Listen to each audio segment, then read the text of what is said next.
दिन भर की खबरों में सबसे पहले नजर डालते हैं आज के मुख्य समाचारों पर। एसपी शरद कविराज की पहल, जिले को सट्टा मुक्त करने के लिए निकाली रैली, बच्चे भी हुए शामिल। संवेदनशील बूथों पर रहेगी खास नजर, पारिवारिक न्यायालय में मोबाइल को बहिष्कार से दिखाए सजगता। मुआवजे की मांग को लेकर आक्रोशित है किसान, वोटों के बहिष्कार पर है खड़े। अब समाचार विस्तार से। हनुमानगढ़ के जिला पुलिस अधीक्षक शरद कविराज सट्टे की बुराई से खासे विचलित हैं। वे इसे दूर करने की तैयारी में जुटे हैं।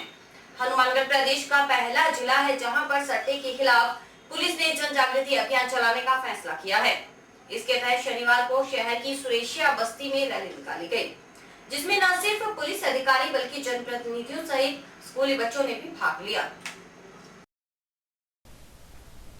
सट्टा एक सामाजिक बुराई है, अब तक यही मानना रहा है सबका।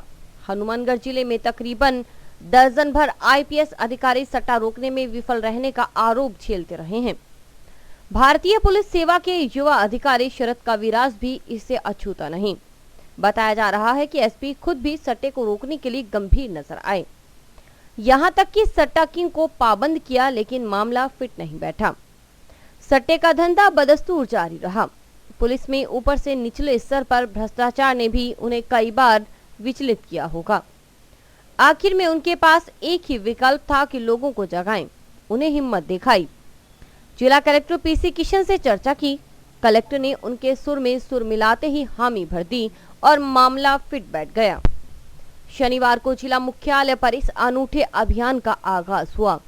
एसडीएम होशियार सिंह और डीएसपी देवकिशन शर्मा सुरेशिया पहुंचे। जिला पुलिस अधीक्षक शरद कविराज ने झंडी दिखाकर रैली को रवाना किया। सुरेशिया कच्ची बस्ती में शुमार है।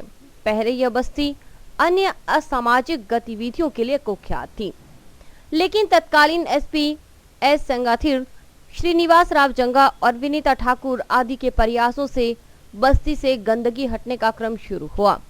धीरे धीरे सुरेशिया की जमीनों के भाव आसमान छूने लगे। प्रबुद्ध लोग सुरेशिया में रहने के लिए हामी भरने लगे। बावजूद इसकी समस्याएं मौजूद रही। एसपी शरद कविराज इस मामले में भाग्यशाली हैं कि उन्हें जनता का भरपूर समर्थन मिल रहा है। लिहाजा शनिवार को जब सुरेशिया से जागृति रैली निकाली गई तो पार्षद मनोहर लाल सिंधी सहित काफी संख्या में जनप्रतिनिधि और नागरिकों ने शामिल होकर इस बुराई को खत्म करने में सहयोग देने का संदेश दिया। स्कूली बच्चों ने हाथों में नारे लिखी तख्तियां ले रखी थी।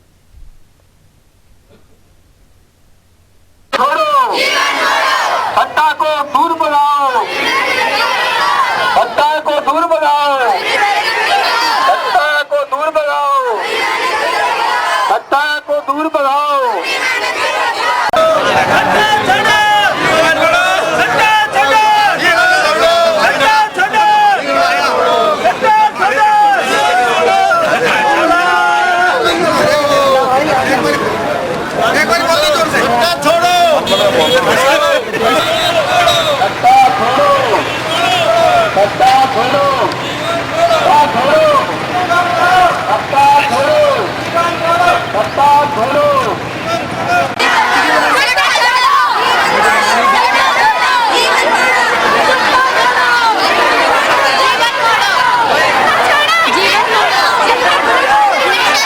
डीएसपी देवकिशन शर्मा ने कहा कि कोई भी समस्या तब तक कायम रहती है जब तक कि आमजन उसके खिलाफ सख्ती न दिखाए। सट्टा भी सामाजिक बुराई है, इसके खिलाफ भी एकजुटता जरूरी है। जनता में जागरूकता जरूरी है। पुलिस ने तो बस पहल की है, आगे का सफर सबको मिलकर तय करना है। उन्होंने कहा कि आमजन को इसके खिलाफ सख्ती दिखाने की जरूरत है। आज हमने सुबह से ही जो है शरेशिया बस्ती के अंदर पुलिस ने, होमगार्ड के जवानों ने, प्रशासन ने, यहाँ के जनप्रतिनिधियों ने, बच्चों ने, औरतों ने, सब ने जो है सट्टे के खिलाफ ये अभियान छेड़ा है, जिसको रैली के रूप में आप देख सकते हैं। अभी इसमें ये जो है ये अभियान अब जो शुरू हुआ है सटोरियों के खिलाफ, ये जब तक सट्टे की बीमारी ये पूरी तरह खत्म नहीं हो जाती, जब तक ये जारी रहेगा और हर सूरत में इस सट्टे को बंद करके छोड़ेंगे। आप लोग इन बच्चों का, इनका सबका, लोगों का उत्साह देख सकते हो। पार्षद मनोहर लाल सिंधी ने कहा कि सट्टे के कारण कच्ची बस्तियों में रहने वाले काफी संख्या में लोग आर्थिक रूप से बर्बाद हो रहे हैं। गरीब लोग और गरीब हो रहे हैं, जबकि सटोरियों की मौज बनी हुई है। हर आदमी को इसे खत्म करने के लिए बीड़ा उठाने की जरूरत है। ये सबसे बुरी आदत है और अगर ये सट्टा छूट जाए तो जो लोग परिवार गरीब हैं वो गरीब नहीं रहेंगे, वो अमीर हो जाएंगे। जो ये सट्टा लगाते हैं उनके परिवार हमेशा बुराई में रहेंगे और आज तो वो खुद लगा रहे हैं, कल को उनके बच्चे भी लगाएंगे। तो मैं आम जनता से निवेदन करता हूँ कि सट्टा मत लगाएं।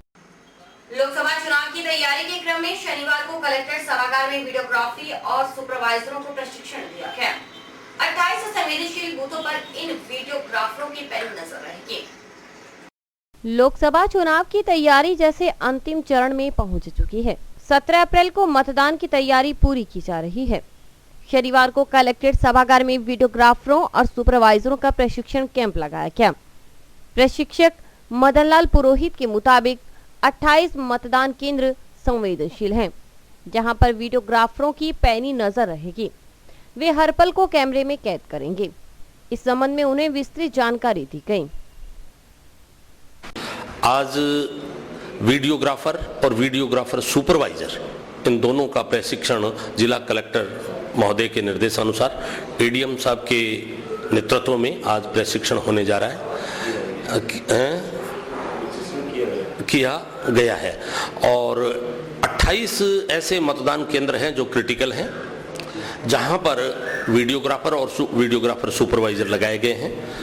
और इनकी कार्यप्रणाली ये रही जानी है कि जिन केंद्रों पर इनको लगाया जाना है वहां पर वीडियोग्राफर और सुपरवाइजर दोनों मॉक पोल से लेकर मतदान समाप्ति तक हर इवेंट्स का वो वीडियोग्राफी करेंगे। और वीडियोग्राफी में प्रत्येक वोटर्स जो प्रथम मतदान के बाद में द्वितीय मतदान अधिकारी के पास आता है, वहां से लेकर जब वो अपना वोट डालने के लिए कैबिन की तरफ जाता है, कैबिन को छोड़कर बाकी पूरी की पूरी प्रक्रिया की वीडियोग्राफी होगी और सुपरवाइजर उसका अवलोकन करेगा। क्योंकि वीडियोग्राफर नॉर्मली सारे हायर किए हुए हैं और इस स्थिति में उनका सुपरविजन करने के लिए एक एक सुपरवाइजर नियुक्त किया गया है 28 मतदान बूथों पर। प्रशिक्षक मदनलाल पुरोहित के मुताबिक संवेदनशील बूथों पर वीडियोग्राफी करवाने का एकमात्र मकसद है कि स्वतंत्र और निष्पक्ष चुनाव संपन्न करवाना। पारदर्शिता बरतने के लिए यह कवायद चल रही है। मुख्य उद्देश्य यही है कि जो कि फर्जी मतदान है, फ्री एंड फेयर इलेक्शन के लिए जिन मतदान बूथों को क्रिटिकल समझा गया जिला कलेक्टर महोदय द्वारा, जिला निर्वाचन द्वारा, तो उनके लिए ये एक पारदर्शिता बरतने के लिए इस बात का रखा गया कि भाई एक एक वोटर जब वहां पर आया अपना वोट उसने डाला और अंतिम तक तो इस तरह पूरी की पूरी एक स्ट्रिप बन जाएगी। मतदान समाप्ति के पश्चात वो कैमरा वहां जमा करवाया जाएगा, उसकी अपलोडिंग होगी और उसके बाद में या उसकी एक रील बनाकर उनको जमा करवाई जाएगी। अन्य प्रपत्रों के साथ उन्हें भी जमा करा के अन्य सामग्री के साथ जैसे भेजा जाएगा वैसे भेजा जाएगा। मुख्य जो इनकी कार्यप्रणाली रहेगी, आज के जो प्रशिक्षण अभी जो वो समाप्त हुआ। न्यायालय को न्याय का मंदिर कहते हैं, जहां पर सबको न्याय मिलता है। पारिवारिक न्यायालय में मुकदमों का निस्तारण कुछ इसी तरह किया गया। खास बात है कि जिला एवं सत्र न्यायाधीश राजेंद्र पारिक ने पूरे घटनाक्रम में खासी गंभीरता दिखाई, इसलिए निस्तारित होने वाले मुकदमों की संख्या में काफी इजाफा हुआ। कहते हैं कि भारत में न्यायिक प्रक्रिया काफी जटिल है। लाखों मामले ऐसे भी होंगे जहां लोगों को जीते जी न्याय नहीं मिला होगा, लेकिन उसी न्यायिक प्रक्रिया का सुखद उदाहरण भी देखने को मिलता है जब परिवादियों को कोर्ट कचहरी के चक्कर लगाने की जगह उन्हें आपस में एक होने के लिए प्रेरित किया जाता है और मामूली विवादों के कारण अलग अलग रास्ते चुनने वालों को फिर से एक साथ रहने का मौका मिलता है। शायद यही तो है नेचुरल जस्टिस का फार्मूला। हनुमानगढ़ में मेगा लोक अदालत सप्ताह मनाया जा रहा है। इसके तहत कई तरह के मामलों की सुनवाई हुई। समझाइश के बाद मामलों का निस्तारण किया गया। जिला एवं सत्र न्यायाधीश राजेंद्र पारिक ने स्काई चैनल के साथ बातचीत में कुछ इस तरह अपनी बात कही। हमारे यहाँ जो है ना, कोर्ट के अंदर जो मुकदमे आ जाते हैं उनका राजीनामा हम करवाते हैं, और जो आप कह रहे हो कि कोर्ट में ही नहीं आए, वो होता है प्री लिटिगेशन का मामला, अदालत में और मीडिएशन सेंटर में उधर होते हैं। जिला एवं सत्र न्यायाधीश राजेंद्र पारिक ने कहा कि अब तो कानून में संशोधन किया गया है कि सुनवाई से पहले दोनों पक्षों को राजीनामे के लिए प्रेरित किया जाए। नाकाम रहने के बाद नियमानुसार सुनवाई की प्रक्रिया शुरू हो। इसके एकमात्र मकसद मुकदमों की बढ़ती संख्या को कम करना है। आजकल क्या है, कानून में संशोधन हो गया है। धारा 89 सीपीसी में एक प्रावधान हो गया है कि जैसे कोई दावा है तो कोर्ट की ड्यूटी है कि एक बार पहले समझौते का प्रयास करे और फिर अगर नहीं होता है तो फिर उनके इश्यूज बना के और फिर गवाह वगैरह लेके फिर उसकी ट्रायल की कार्रवाई करें। आजकल मैंडेटरी ड्यूटी हो गई है कोर्ट की समझाइश करवाने की। ऐसे पारिवारिक मामलों में भी है, जब कोई तलाक का मामला होता है तो जैसे सहमति से भी चाहे तलाक हो तो कोर्ट की ये ड्यूटी है कि अगर पति पत्नी का घर बस जाए तो बहुत अच्छी बात है, तो हम 6 महीने का टाइम देते हैं उसमें कि भाई आपको समझाइश के लिए हम 6 महीने का टाइम देते हैं। 6 महीने में अगर आप समझाइश होकर राजीनामा करके साथ रहने के लिए तैयार होते हो तो उनको साथ रहने का आदेश कर देते हैं। और अगर मान लो 6 महीने समझने के बाद भी वो इस नतीजे पे हो कि नहीं साहब हम तो अलग ही रहना चाहते हैं, हमने खूब सोच लिया, तो फिर हम सहमति के आधार पर उनके विवाह विच्छेद की डिक्री पारित कर। कोर्ट में गवाही देने के बाद पलटने वालों की खैर नहीं। कानून में संशोधन कर पक्षद्रोही होने वाले गवाहों के खिलाफ सख्त कार्रवाई का प्रावधान किया गया है। ऐसे में अब बयान बदलना आसान नहीं होगा। हमारे यहाँ आपको बताऊं, कानून में प्रावधान है कि अगर कोई आदमी अपने बयानों में पूर्व के बयान देने के बाद शपथ लेके अगर बयान पलटता है तो उसमें दंड दिए जाने का प्रावधान है। धारा 193 भारतीय दंड संहिता में इसके दंड का प्रावधान है। और जिस मामले में न्यायालय अगर उचित समझे कि इसमें ये कार्रवाई किया जाना उचित है तो न्यायालय ऐसे मामलों में आवश्यकता होने पर कार्रवाई भी करती है। लेकिन अगर सामान्यतः अगर न्यायालय ऐसे मामलों को ही करने लग जाएगी तो जो मुख्य मामले हैं उनसे फिर न्यायालय का समय व्यर्थ होगा। तो हम लोग ऐसे केसेस को उदाहरण के रूप में कभी कभार करते हैं ताकि मैसेज जाए कि इस तरह आदमी को अपने बयानों से नहीं पलटना चाहिए, शपथ लेकर झूठी गवाही नहीं देनी चाहिए। जिला एवं सत्र न्यायाधीश राजेंद्र पारिक ने मेघालोक अदालत की उपलब्धियों पर संतोष जाहिर किया। उन्होंने कहा कि हजारों आपसी झगड़ों का निस्तारण किया गया। MACT कोर्ट में लाखों रुपए का अवार्ड हुआ है। काफी संख्या में मुकदमों में क्षतिपूर्ति, डेथ केस में, इंजरी केसेस में वितरित की गई है। और प्री लिटिगेशन में भी मामले हुए हैं। स्थायी लोक अदालत में भी एक बाप बेटे का मामला था जिसमें 10 लाख रुपए का विवाद था, वो मीडिएशन के जरिए भी नहीं हो पाया। स्थायी लोक अदालत की डिग्री थी, उस डिग्री की इजराई थी, उस इजराई की पालना में आज 10 लाख रुपए का भुगतान करवा के उसमें राजीनामा हुआ है। दोनों में समझाइश की गई। बाप बेटों के आपसी संबंध को देखते हुए वो एक हमारे यहाँ एक बहुत अच्छा काम हुआ है। जिला एवं सत्र न्यायाधीश ने कहा कि बार का अच्छा सहयोग रहा। न्यायिक अधिकारियों ने पूरी तत्परता दिखाई, इसलिए इस तरह की उपलब्धियां अर्जित कर पाए। काफी बढ़ रहा है। और हमारे यहाँ हनुमानगढ़ में जो स्थानीय जितने भी अधिकारी हैं उनका सतत प्रयास रहा है, कड़ी मेहनत की गई है, खूब लगन से काम किया गया है। उसी का नतीजा है कि भारी संख्या में हमारे ये लोक अदालत का सप्ताह था, पूरा मेगा लोक अदालत थी। इसमें 7 तारीख से हमारी शुरू हुई थी और 7 तारीख से लेकर आज तक काफ़ी हमारे प्रकरण संख्या में इसमें निस्तारित हुए हैं। और आप चाहें तो आप पिछले हमारे कल तक के आंकड़े हमारे पास हैं। आखिर में जिला एवं सत्र न्यायाधीश राजेंद्र पारिक ने स्काई चैनल के माध्यम से लोगों से अपील भी की। उन्होंने कहा कि जब भी इस तरह के आयोजन हो, लाभान्वित होने का प्रयास होना चाहिए, तभी लोक अदालतों की उपयोगिता सामने आएगी।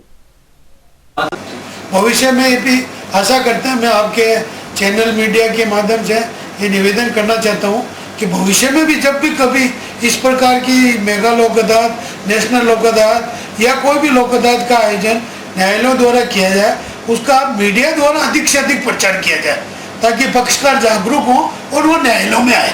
इस बार हमने एक विशेष काम ये किया है कि अंतर्देशीय पत्र छपवा के पार्टीज को सबको डाक से भेजें और उसी का ही नतीजा है कि आज काफ़ी संख्या में पक्षकार मौजूद हमारे न्यायालय में हैं। नहीं तो हम पूर्व का ये अनुभव रहा है कि पक्षकारों को नोटिस पर्याप्त तामील नहीं होने के कारण पक्षकार कम आते थे। आज हमारे खूब पक्षकार आए हैं और उसी के कारण काफ़ी मुकदमे हुए हैं। बार संघ के अध्यक्ष मनीष सिंह तंवर ने भी मेगा लोक अदालत की उपलब्धियों पर संतोष जताया। उन्होंने कहा कि अगर उचित तरीके से समझाया जाए तो लोगों को समझ में आ जाता है कि लड़ने झगड़ने से कोई फायदा नहीं होता, इससे नुकसान ही होता है। ज्यादा से ज्यादा मुकदमे सलटाए। कुछ गृहस्थियां जो काफी सालों से मुकदमेबाजी में फंसी हुई थी, उनको समझाइश के द्वारा सबक अधिवक्ता और अधिकारियों ने पूरा समझाइश करके और उनको उनकी गृहस्थियां दोबारा बसाई। ऐसी लोक अदालत सक्सेसफुल लोक अदालत हनुमानगढ़ में लगी और जो है ज्यादा से ज्यादा मुकदमे झगड़ेबाजी खत्म हुई। ऐसा प्रयास पूर्व में भी हुआ और भविष्य में भी ऐसा होता रहना चाहिए। समाचार अभी और भी आने के लिए दिन भर की खबरें। सहारा परिवार की ओर से मिलावट के खिलाफ जंग के लिए सहारा क्यू शॉप अब आपके शहर हनुमानगढ़ टाउन में रोमाना इंटरप्राइजेस पर खुल गया है, जहां पर आपको बिना मिलावट के शुद्ध व अच्छी क्वालिटी के उत्पाद मिलेंगे, जैसे देसी घी, आटा, चाय, चावल, चीनी आदि किराना का सामान, इलेक्ट्रॉनिक्स व जनरल स्टोर का सामान भी मिलेगा। इसके अलावा रोमाना इंटरप्राइजेस में अमूल का आइसक्रीम पार्लर भी है। यहाँ पर अमूल के सभी प्रकार के उत्पाद जैसे आइसक्रीम, दूध, दही, पिज्जा आदि उपलब्ध है। रोमाना इंटरप्राइजेस की अन्य ब्रांचें रोमाना बिल्डिंग मटेरियल और रोमाना प्रॉपर्टी एडवाइजर। संपर्क करें रोमाना टावर, रोमाना कॉलोनी, नजदीक विजय सिनेमा, हनुमानगढ़ टाउन। हमारे यहाँ पर आपको आकर्षक कीमतों पर 32 इंच LED, LCD टीवी उपलब्ध हैं।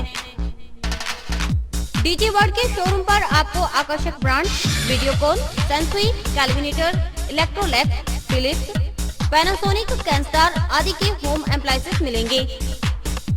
यहाँ पर LED, LCD TV, AC, refrigerator, washing machine, microwave, water heater आदि इलेक्ट्रॉनिक सामान आकर्षक कीमतों पर एक ही छत के नीचे मिलेंगे।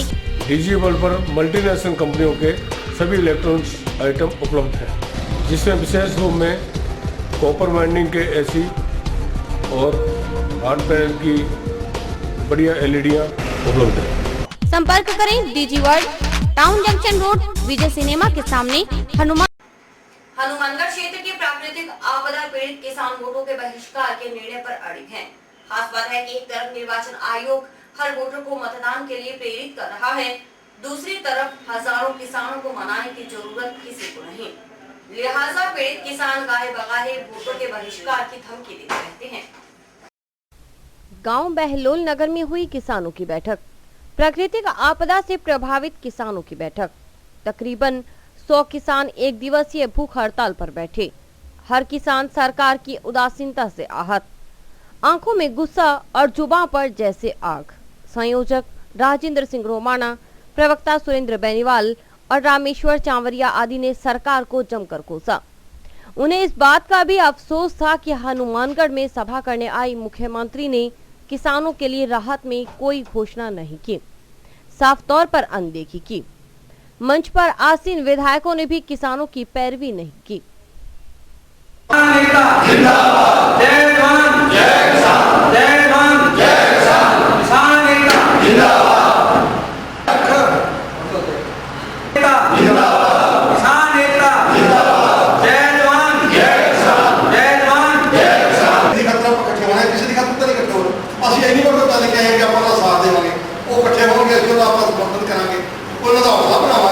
और वो अपना बनाओगे पर तुझे अपने पिंड में कि अपने कट्ठे नहीं हो सकते, अपने खातर नहीं हो सकते, तो किसी की खत्म कोई की जा सकता कोई फायदा नहीं।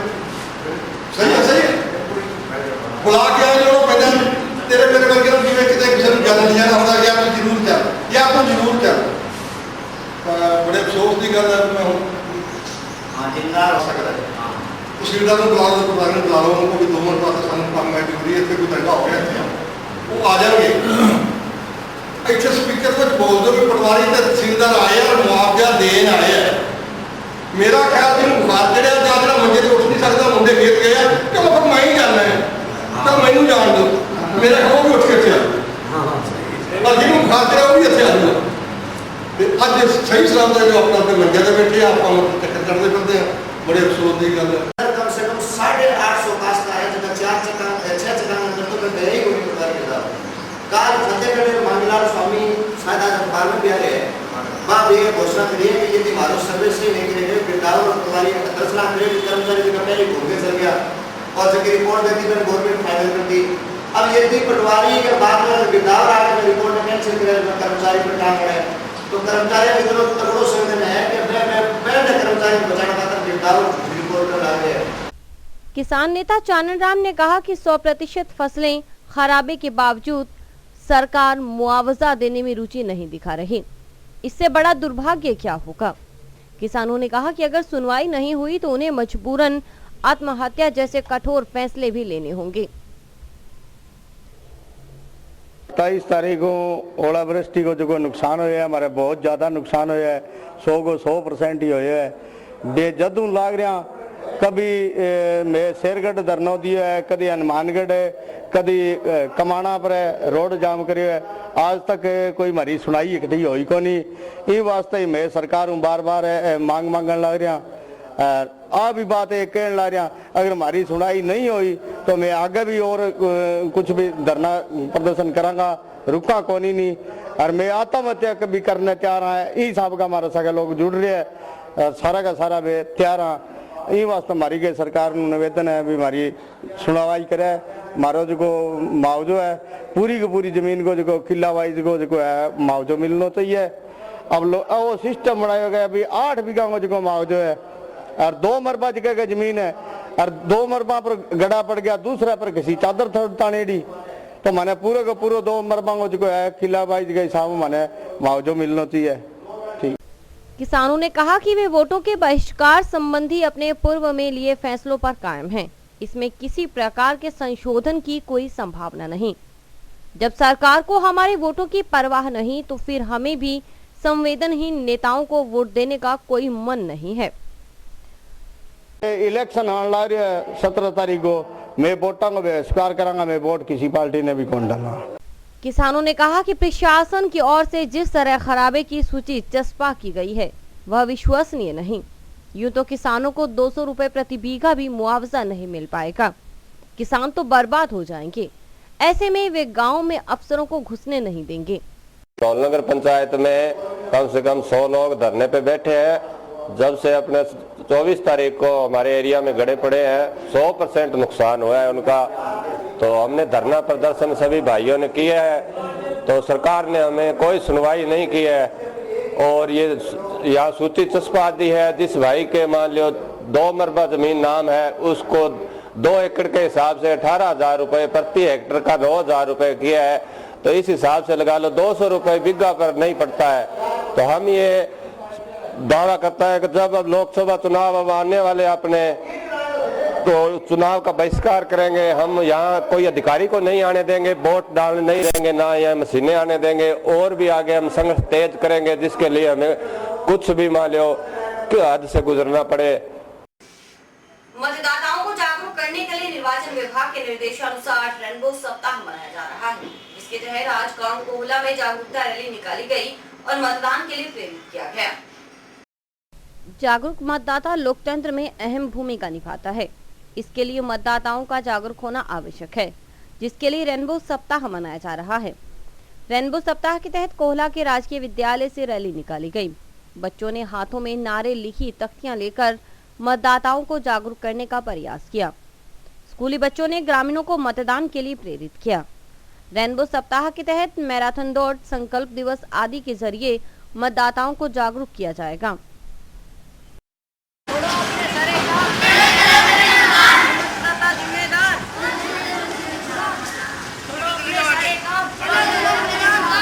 सारे काम हम मतदाता जिम्मेदार, छोड़ो अपने सारे काम। मतदाताओं को जागरूक करने के लिए यहाँ इकट्ठे हुए हैं। हम यहाँ रैलियाँ निकाल रहे हैं और घर घर जाकर लोगों को प्रेरित करेंगे कि वो ज़्यादा से ज़्यादा संख्या में वोट डालें, वो घर पर न बैठे रहें, बल्कि अपना अच्छी सरकार चुनने के लिए ज़्यादा से ज़्यादा संख्या में वोट डालें। मतदाताओं को जागरूक करने के लिए जो जिला निर्वाचन अधिकारी द्वारा हमें दिशा निर्देश प्राप्त हुए हैं, उसके अनुसार रेनबो वीक 9 अप्रैल से 15 अप्रैल तक मनाया जा रहा है। इसमें अलग अलग तारीखों को अलग अलग स्पेशल प्रोग्राम दिए गए हैं। तो बच्चों के द्वारा रैली निकाली गई है, कल मैराथन दौड़ होगी और 14 तारीख को मानव श्रृंखला, 15 तारीख को एक बड़ा प्रोग्राम रखा गया है जिसमें मतदाताओं को बुला करके एक शपथ ग्रहण करवाई जाएगी कि सभी मतदाता जो है अपना मत का प्रयोग करें और एक अच्छी सरकार चुनने में सहयोग करें, एक सुदृढ़ लोकतंत्र को बनाएं और ज़्यादा से ज़्यादा जो है वोट डालें, घरों में बैठे नहीं रहें। और अभी वक्त है हेडलाइंस का।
भादरा में चलते ट्रक में आग लगने से हड़कंप मच गया। आग सड़क के ऊपर से गुजर रही बिजली के नंगे तारों से टकराने के कारण आग लगी। आग लगने से व्यापारियों का लाखों का नुकसान हुआ। वहीं व्यापारी वर्ग व आमजन में भादरा में फायर ब्रिगेड सुविधा नहीं होने पर रोष देखा गया। शुक्रवार दोपहर करीबन 12 बजे भादरा में चलते ट्रक में आग लगने से हड़कंप मच गया। एमएमटीसी ट्रांसपोर्ट कंपनी का ट्रक जयपुर से माल लेकर भादरा आ रहा था। भादरा में दूरसंचार विभाग के कार्यालय के सामने जैसे ही ट्रक गुजरा, सड़क के ऊपर से गुजर रहे नंगे तारों से टकराने से ट्रक में आग लग गई। आसपास के दुकानदारों ने आग लगने पर ट्रक में रखी जलती लाल मिर्चियों की बोरियों व अन्य सामान को नीचे उतारकर आग बुझाने का प्रयास किया, परंतु सफल नहीं हुए। ट्रक ड्राइवर ने ट्रक को भगाते हुए सर्विस स्टेशन तक पहुंचाया, जहां काफी मशक्कत के बाद जन सहयोग से आग पर काबू पाया गया। पुलिस प्रशासन भी 1 घंटे बाद पहुंचा, तब तक आग पर काबू पा लिया गया था। ट्रक में लाल मिर्च की बोरियों के साथ वॉशिंग मशीन, फ्रिज, पैंट्स के साथ अनेक खाद्य पदार्थ मौजूद थे। ट्रक में भादरा के अनेक व्यापारियों का माल था। ट्रांसपोर्ट कंपनी के स्थानीय प्रतिनिधि ने बताया कि आग से लाखों रुपयों का सामान जलकर क्षतिग्रस्त हो गया। आग लगने की इस घटना के बाद व्यापारियों में विद्युत विभाग व नगर पालिका के प्रति रोष देखा गया, क्योंकि भादरा में लंबे समय से फायर ब्रिगेड की सुविधा नहीं है। जो थी वह खराब होने पर नगर पालिका प्रशासन ने नीलाम कर दी और नई फायर ब्रिगेड को अभी तक खरीदा नहीं गया। आग लगने के कई हादसे हो सकते हैं, परंतु पालिका प्रशासन लापरवाही है।